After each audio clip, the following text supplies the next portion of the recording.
easier to do it that way, but I don't mind either way. You can. No, we want it to be the way you want it to be. So defendant's number 2 is the cumulative packet of the medical needs assessment sent to all of the healthcare providers, and I just want you to confirm that that's true in Exhibit 2.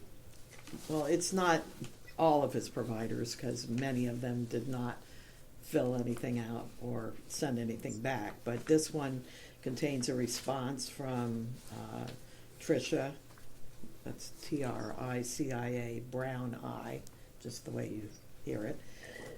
Excuse me, and then it was completed by Deborah Cloney, Cloney, pediatric gastroenterologist.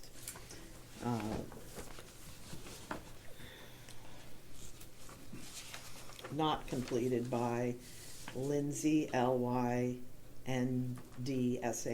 Cooper, dietitian, excuse me.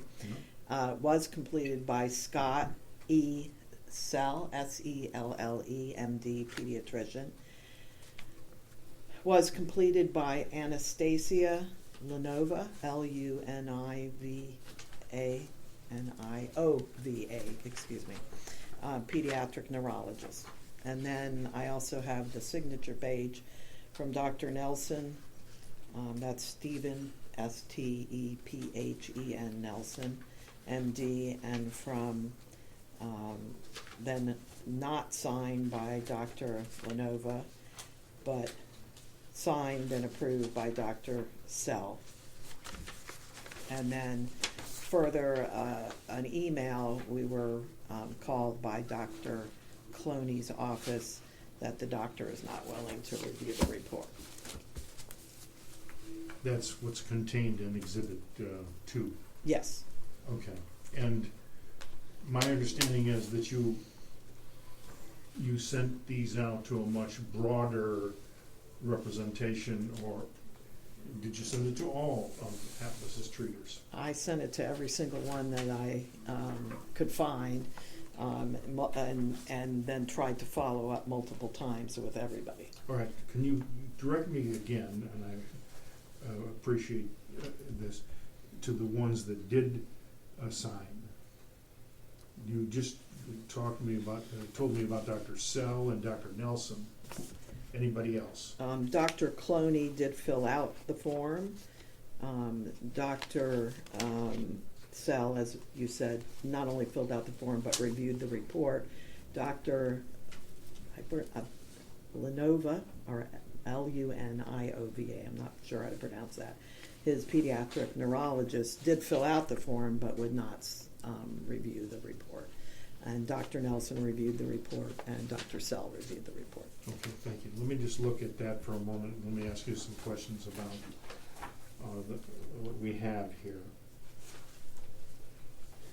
I'm dealing with Deborah Cloney's form. This, as you indicated, is a form that was sent to her, and you asked her, will the patient require future medical care? And she answered yes. GI clinic appointment, lifetime, yearly. Correct? Yes. Did she indicate a frequency? Once a year? That would go in your book as once a year? Yes. And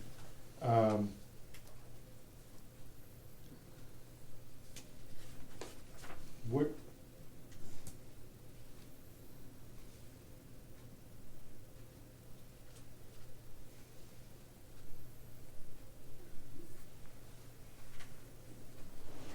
you asked her a question, will the patient require physical assistance, supervision from a certified nurse aide attendant?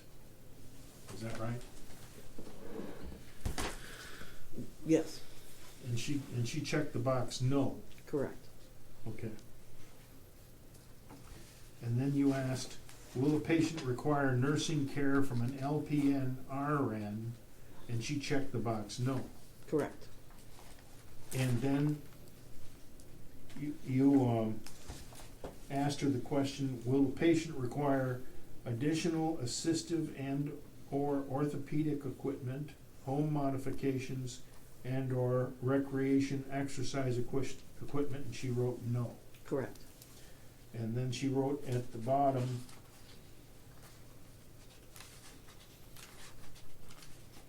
is the patient able to participate in regular classroom,